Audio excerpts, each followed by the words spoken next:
I think maybe I'll go ahead and begin this session this afternoon, Unlocking the Content. It's a little bit vague as a title. Gives us a big window in which we can talk about different topics and share with you what we're working on. I'm Christine Perey. I'm an independent consultant, and I'll introduce myself further in a moment. And along with me today is Bruno Ozan, the president or CEO of Total Immersion, and Jacob Irwin, who is a developer.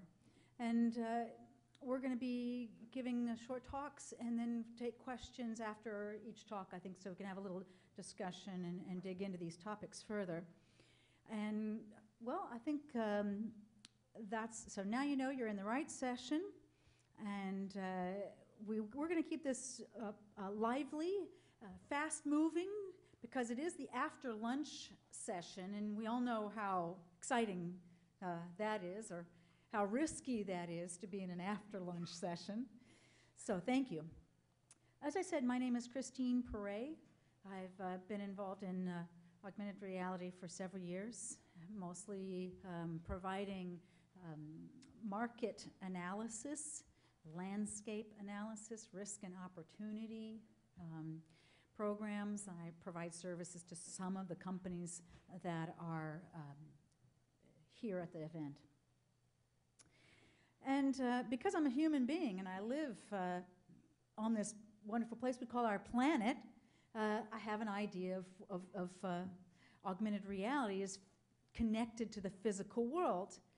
And I brought up this picture because I think that my knowledge about 3D and 3D models is quite limited. It's really based on what I experience in my day-to-day life. And I know that there are these things called polygons, and I have a little bit of appreciation for how there's new software applications, but there also have been software applications and hardware products for decades to deal with 3D. And so I'm going to be talking about the use of 3D in augmented reality. But I started with a very, very superficial understanding of what 3D is, like this little globe. And I've also been watching and listening to what some of the leading companies in augmented reality are doing. So Mataio has been working very heavily in 3D in urban environments for at least the last year or 18 months. And I'll explain a little bit of my own experience in that area. And Total Immersion has also been, Bruno here on the stage with me, it's also been working in 3D, not in urban environments as much as on the human body and the face. So by watching these companies and also speaking with other companies, one of the organizations that's really helped me, that's done a lot of projects in 3R, is called Explore Engage. I think they use a variety of tools, so they're on the developer side and trying to serve the needs of businesses using 3D and AR. So I've had the opportunity to speak with people, and just like others, I like to read what's going on. I like to attend conferences like this one, and upstairs before lunch, there was a session. It was the AR technology state-of-the-art session, and if you weren't in that, I don't know, it seemed like there was standing room only. It was really, really well attended. And there were 3 talks, and I was astonished at how well those talks set the stage for what I'm going to be saying more about in the next couple of minutes. So there was someone from Nokia Research who was talking about CitySense 2.0, and it's using panoramas to address a need we have to correct registration problems. And then there was Mark Gardea from Deco, and he was talking about how we can use a whole variety of different sensors and fuse them together to address real-time tracking challenges and make a better experience. And then there was Thomas and Tracklord from Mataio, and they were talking about the Mataio Creator. So in different ways, each one of those companies that was speaking in that state-of-the-art event or session, we're talking about 3D and augmented reality. Well, I think that really, the point is, the state of the art right now is you need to be in 3D. I'll come back to that at the end. All right. So I like to listen to other people's talks. I like to read about what they're doing, to try out the experiences. But I had also my own experience with the 3D models. That was starting a little more than a year ago. I asked the people who are in Basel, who have the land and cadastre responsibility for the city of Basel, if they had a 3D model. And they said yes. And I said, fantastic, let's get a project together to bring in augmented reality developers and do some experiences in your city in preparation for ISMAR 2011, which was in October. So I went, after I left the land and cadastre office, I went to other city offices, tourism, utilities offices, management of the power grid and the water and park services and all these other places. They'd never heard of augmented reality. That's not surprising. And I went through a process of a lot of education where I used this slide, you know, the holding up the smartphone. You don't need to read what the text says. Believe me, you all know more about it than I do, and I was doing a lot of education. Well, we got some augmented reality developers to download this 3D model that the city of Basel had provided to us. And lo and behold, I got the news that this 3D model, this pretty picture you see on the screen here in the middle, actually isn't a working model. It's just a pretty picture of what a model would look like if it had been correctly prepared. Well, this came as a bit of a shock, but I had the good fortune, again, of getting on the web and doing some searching, and I found some folks at Virtual City Systems. It's a German company. It's been working for, I don't know, a very long time, 6, 7, 8 years, on generating 3D models on the basis of point clouds. And to my good fortune, the city of Basel had a point cloud that had been done a couple of years before, and we'd shipped off this relatively small file. I was quite surprised at this. Well, whatever. So they got the point cloud done by LiDAR, and they produced some very nice looking city models, but they actually had the real model behind it. And so this brought to me a lesson. I learned that there are lots of different reasons why 3D and AR isn't being done very often today. It really is a difficult thing to do. It's demonstrated quite often in the research community, but in the real world, we have a tendency to fall back to these two-dimensional points of interest because we can't get high resolution or reliable 3D data. So the research world has taught us, well, no, you shouldn't be doing 2D AR. Look at all these very good prototypes of using 3D AR, but in reality, that's hard. And it is complex. The data sets do tend to be quite large, and cities and people and companies don't have the resources to do this heavy lifting.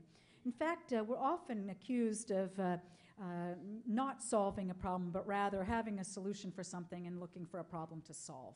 So this is, there are a lot of reasons why 3D and AR have parted ways in the real world over time. And I had that experience myself I shared with you.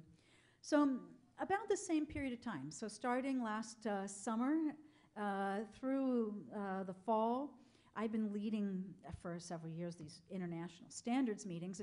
Last summer in June, we had a meeting in Taiwan, and a bunch of us got together and we started brainstorming about what a workflow would look like for authoring content and publishing AR content, and what that would look like in a kind of workflow visualization.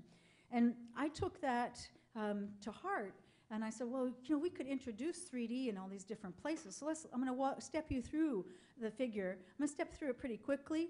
I'll make the slides available if you want to go through it in more detail. This is all available also on the AR Standards community website, just arstandards.org. Pretty easy to remember.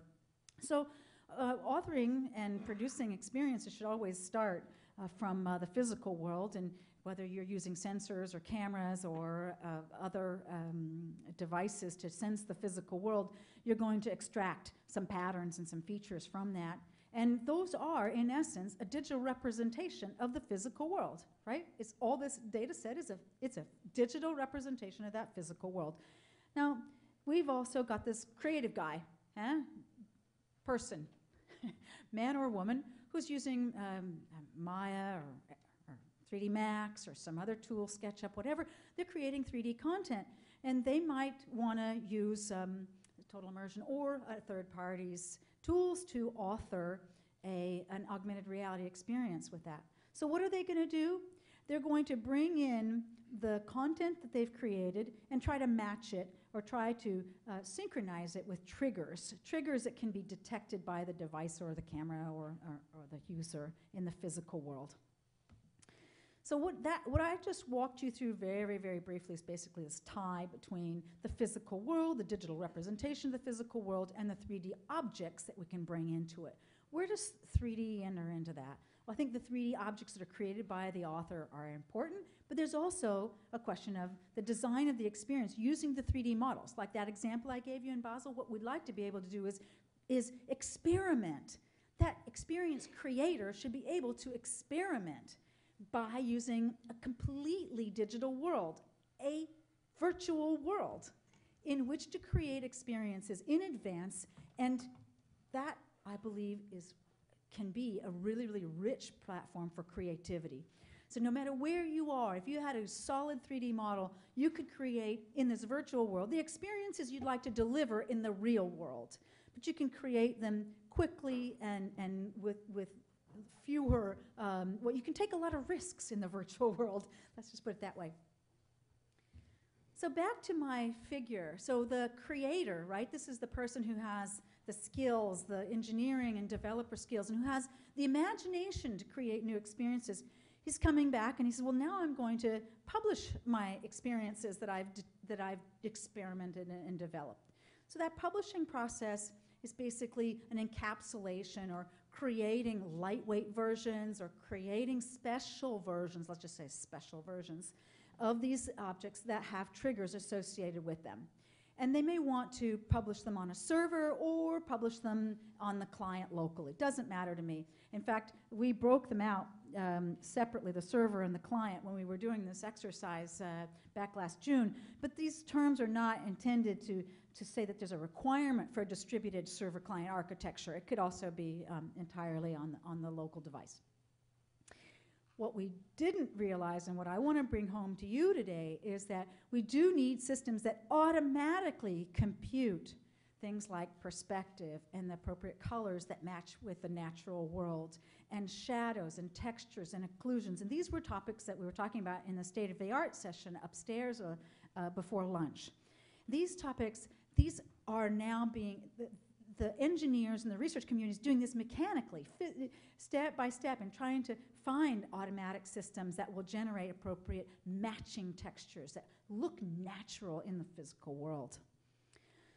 So suppose that they had those automatic systems, and I encourage anybody who's developing them to come and talk to me afterwards. I'd love to be part of that.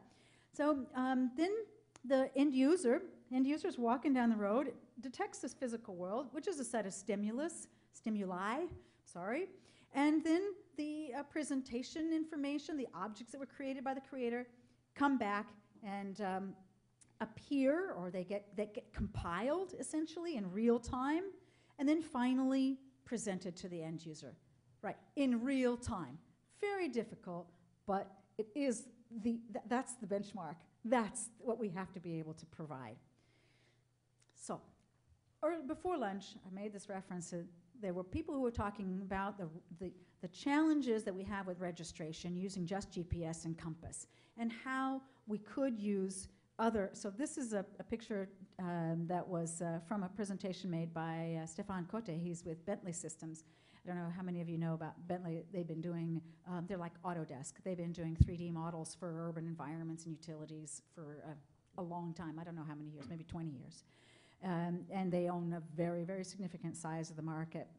So what they like the idea of AR being used by people who are in construction and engineering, infrastructure kinds of things. But they know that you might get errors, and it's just too risky today. So the slide on the picture on the left is what the data actually should be. In other words, these poles are numbered, right? Because you were told to go out there and change the light bulb on one of those light poles. Well, you want to make sure you get the right one before you go up there with your crane or whatever it is you need to do.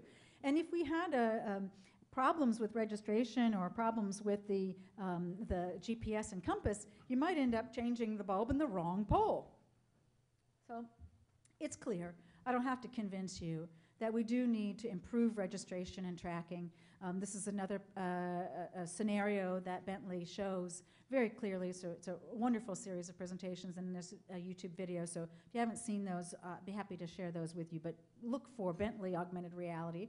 And they've come up with some ways very, very similar, I'm not going to say exactly the same, but very similar to the approach that Nokia Research described, Jason described earlier, using panoramas.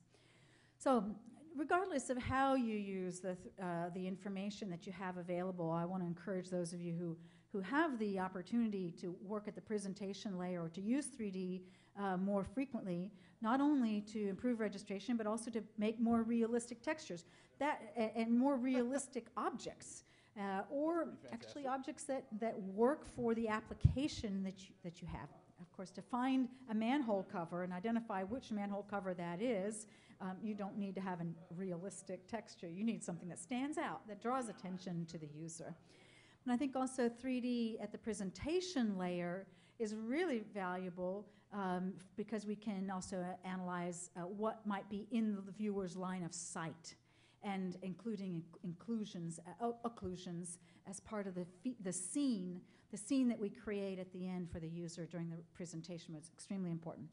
So I mentioned creativity is one of the good reasons we would want to have 3D in augmented reality, to give that developer of experiences a richer virtual environment in which to test scenarios.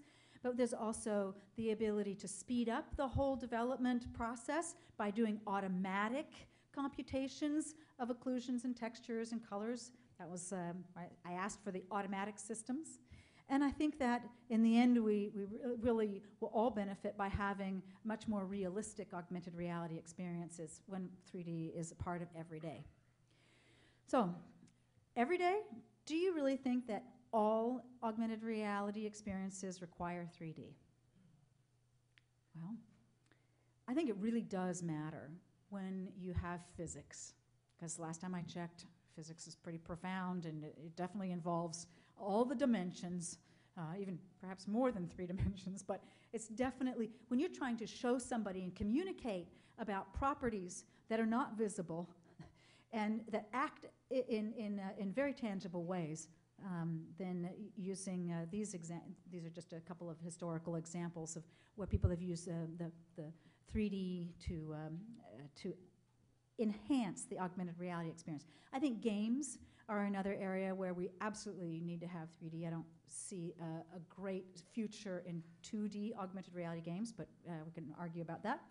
I think whenever you're talking about X-ray vision, and this is an example of being able to see the pipes under the street, right? Being able to see what cannot be seen with the bare eyes. This is absolutely where 3D is important, to be able to see the depth of the pipes and the depth or the height of something that is invisible to the user. Medical applications, I don't know about you, but I want people to have very high registration. I want them to have very accurate information if they're doing any kind of a medical procedure using augmented reality. In fact, can you think of some things or some uses for augmented reality where 3D is not important? I think that's something we can discuss in the Q&A. Just to wrap up, and while you're thinking about where 3D might not be important, I'll say I think 3D and AR belong together because they help us have richer experiences, drive a more efficient content production system. I think that we need to have, We need to be able to use 3D during the authoring of an augmented reality experience, the publishing of it, and the delivery of it. And there are a lot of obstacles remaining, and there are a lot of companies working on it, and we're going to see some great things. So education is a big part. We need to inform users, inform companies that what kinds of data can be used and how valuable 3D is. So lack of awareness and skills is probably something we will be dealing with for a very long time. Thank you for your attention.